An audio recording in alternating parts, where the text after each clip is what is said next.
زندگی کو کامیاب کرنے کا دوسرا اصول ہے کہ آپ اچھے اخلاق کے مالک بنیں۔ دوسرا اصول کیا ہے؟ اچھے اخلاق کے مالک بنیں، آپ کا اخلاق اچھا ہو۔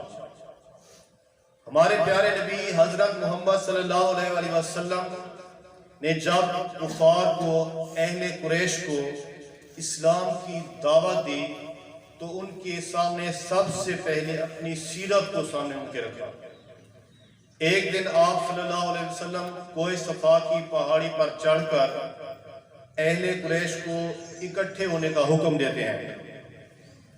جب قریش کے لوگ اکٹھے ہو جاتے ہیں تو آپ صلی اللہ علیہ وسلم ان سے مخاطب ہوتے ہیں کہ اے قریش کے لوگوں، میں نے تمہارے درمیان میں 40 سال کی زندگی گزاری ہے۔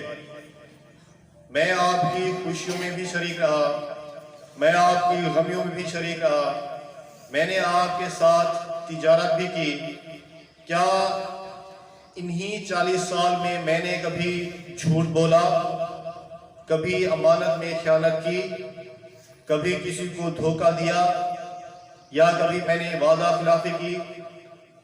تو سب قریش کے جو لوگ تھے انہوں نے کہا نہیں، آپ صلی اللہ علیہ وسلم آپ نے کبھی جھوٹ نہیں بولا، آپ نے کبھی امانت میں خیانت نہیں کی، آپ نے کسی کو دھوکہ نہیں دیا، آپ نے کبھی وعدہ شکنی نہیں کی۔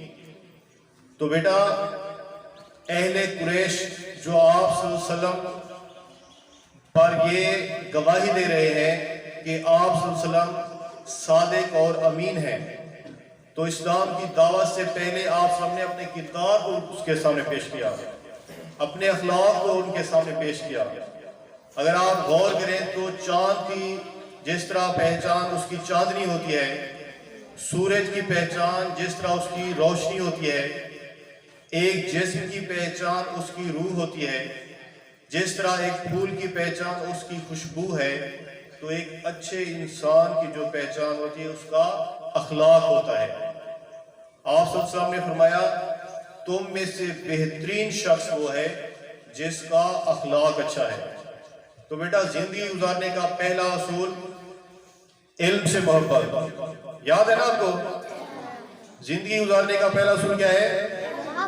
علم سے محبت۔ دوسرا اصول اپنا اخلاق اچھا بنانا ہے، اچھے اخلاق کے آپ نے مالک بننا ہے، اپنا کردار، اپنی سیرت کو اچھا بنانا ہے۔